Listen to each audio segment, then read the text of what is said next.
Bienvenidos al informativo económico de Deutsche Welle. Los mercados reaccionaron mucho mejor de lo que se esperaba a la victoria electoral de Lula en Brasil, matizada por el enorme caudal de votos del actual presidente Jair Bolsonaro. Es conocida la preferencia de los inversores por los planes económicos del ultraliberal Paulo Guedes, el actual ministro de Economía de Bolsonaro, contra los de un gobierno de izquierda como el que va a arrancar este 1 de enero. 24 horas después del triunfo de Lula, la bolsa de San Pablo, la más grande de América Latina, tenía su mejor sesión desde abril de 2020.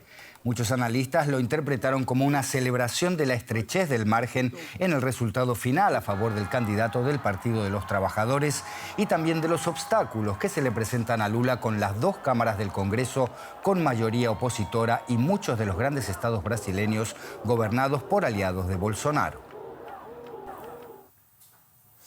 Analizamos la elección brasileña desde el punto de vista económico con el politólogo y economista Eduardo Crespo, que nos acompaña desde Río de Janeiro. Señor Crespo, en primer lugar, ¿cómo interpreta usted este buen humor en los mercados después de la victoria electoral de Lula en Brasil? Bueno, en primer lugar, Lula nunca fue, digamos, un candidato bueno, cuando fue presidente o líder político en general, muy digamos, opuesto a los mercados, no es una figura, digamos, de conflicto. En principio, creo que lo ha demostrado en los 8 años durante los cuales fue presidente. Lleva como candidato a vicepresidente, bueno, ahora ya vicepresidente electo, a Geraldo Alckmin, que era un hombre del liberalismo de San Pablo, digamos, el viejo partido de Fernando Henrique Cardoso, del PSDB, el Partido por la Socialdemocracia Brasileña. Me parece que hay muchas señales que de hecho Lula dio durante toda la campaña de que, digamos, no tiene ninguna intención digamos, de hacer algo muy radical en términos económicos, ¿no? Entonces me parece que es bastante comprensible. Eduardo, la sensación general es que el regreso de Lula al gobierno significa también el regreso de la influencia brasileña en la esfera internacional, donde perdió mucho peso Brasil en el último tiempo por el desprestigio de Bolsonaro entre sus pares extranjeros. ¿Qué forma puede tener este regreso a la escena de la diplomacia internacional? Bueno, en principio, digamos, más allá de que Bolsonaro tiene un planteo, digamos, liberal, tuvo una relación bastante conflictiva con muchos líderes internacionales, como dijeron anteriormente, con líderes de Europa principalmente. Digamos, es muy mal visto por lo que se ha hecho en la Amazonia, donde, digamos, ha habido una despreocupación total, por ejemplo, por el desmatamiento, la deforestación, digamos. Me parece que con relación hacia el prestigio internacional, Lula me parece que es una figura mucho más aceptable, digamos, por la comunidad internacional, y en términos regionales, digamos, es una figura mucho más, digamos, va a tener muchísima más recepción por los países vecinos. En lo estrictamente económico, Eduardo, Lula dejó a Brasil como sexta economía mundial. Después de 4 años de Bolsonaro, es ahora la 13ª. 50 millones de brasileños salieron de la pobreza en los 2 mandatos de Lula y también en el interrumpido segundo de Dilma Rousseff, por mencionar algunos de los logros de la era del PT. ¿Puede Lula en este nuevo gobierno aspirar a algo más que reconquistar lo perdido? Bueno, al principio esa es una de las tareas más difíciles que va a tener Lula, porque tiene, digamos, minoría en el Congreso, va a tener que, digamos, enfrentar un gobierno donde la mayoría de los gobernadores no son de su signo político. La situación económica en Brasil en los últimos años ha sido muy mala. El PIB per cápita brasileño todavía es menor que en 2010 y ha aumentado mucho la pobreza en los últimos años. Va a tener que buscar grandes consensos para revertir la política económica. Tiene un techo constitucional al aumento del gasto público y especialmente al aumento del gasto social. De modo que, diría, le va a costar bastante, pero algo va a tener que intentar, porque de hecho no ha ganado por muchísimo margen. Si esto no se consigue, me parece que en las próximas elecciones podríamos volver a ver a Bolsonaro, digamos, como una figura de recambio nuevamente, ¿no?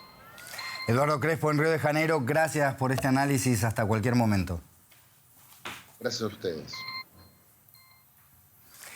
Nos vamos a Estados Unidos, donde el presidente Joe Biden ha pedido a las grandes empresas petroleras que dejen de especular con la guerra, esas fueron sus palabras, y que ayuden a bajar los precios cada vez más altos que tienen que pagar los estadounidenses.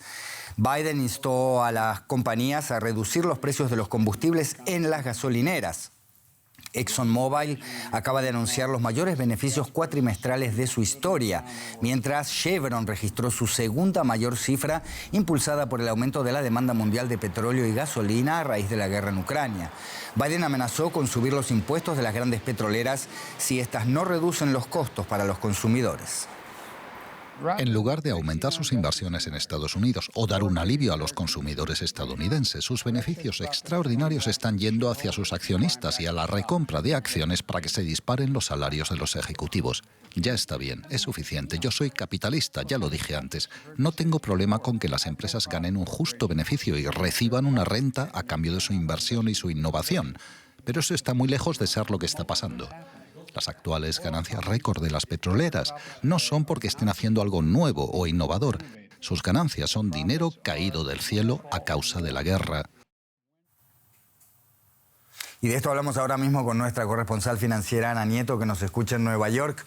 Ana, cuéntanos primero qué posibilidades hay de que salga adelante efectivamente un gravamen extraordinario a esta renta de guerra, como ya se ha hecho en varios países.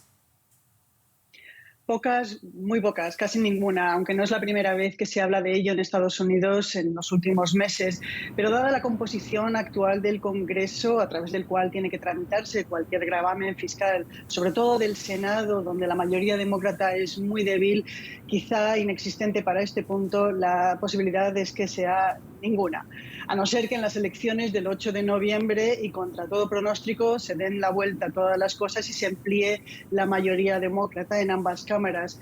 Pero la verdad es que de momento las posibilidades son muy bajas. Lo que sí que ocurre es que este discurso de hoy de Biden sí que resuena entre los votantes que van a ir a votar el 8 de noviembre porque quieren ver más acciones para rebajar la inflación y rebajar también los precios de la gasolina, que están muy por debajo de los que estaba en junio, pero sigue preocupando mucho a los votantes. Biden ha presentado a estas empresas como unas oportunistas por tener unos grandes rendimientos, unos grandes beneficios, pero debido a una guerra y de dedicar mucho más dinero a la compensación de los accionistas a través de dividendos o recompras de acciones que a hacer más explotación, más exploración o bajar los precios de la gasolina. Ana, ¿existen antecedentes de una medida tan a priori anticapitalista en Estados Unidos? Contanos un poco de historia. Sí, la historia no es muy larga, pero sí ha habido historias a impuestos sobre beneficios extraordinarios que sí que tienen alguna coincidencia con este momento. La primera vez que ocurrió fue durante la Gran Guerra, que se impuso a los beneficios de empresas manufactureras que se beneficiaban de la demanda de la contienda.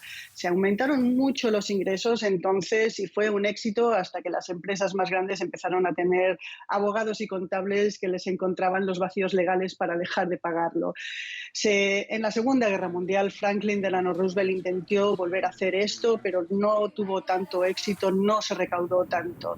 Y la última vez fue en 1980, durante la crisis del petróleo, pero el diseño de este impuesto no fue muy bueno. Se tasó la subida del precio del crudo y eso lo que terminó haciendo es que se disuadió el aumento de la explotación, se recaudó muy poco y además aumentó la dependencia del petróleo foráneo. Es un modelo que no se debería seguir en caso de que saliera adelante. La complicada lógica de los incentivos del mercado. Ana Nieto en Nueva York, gracias. Hasta la próxima. Gracias.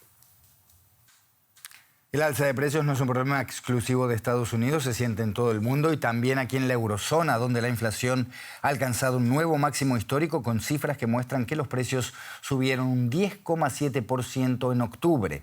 Las cifras son una preocupación constante para los gobiernos de todo el bloque y seguirán generando debates en búsqueda de la respuesta adecuada. La semana pasada el Banco Central Europeo, al igual que los grandes bancos centrales de todo el mundo, dio un nuevo paso en su política de intereses al alza, por el momento más preocupado por los efectos de la inflación que por el riesgo recesivo de tasas más altas. Y en Grecia, un repunte en el sector del turismo promete devolver al país a los niveles previos a la pandemia. Sin embargo, las esperanzas de que el rubro pueda impulsar una salida de la actual crisis económica general se ven empañadas por la creciente inflación y el aumento del costo de la energía.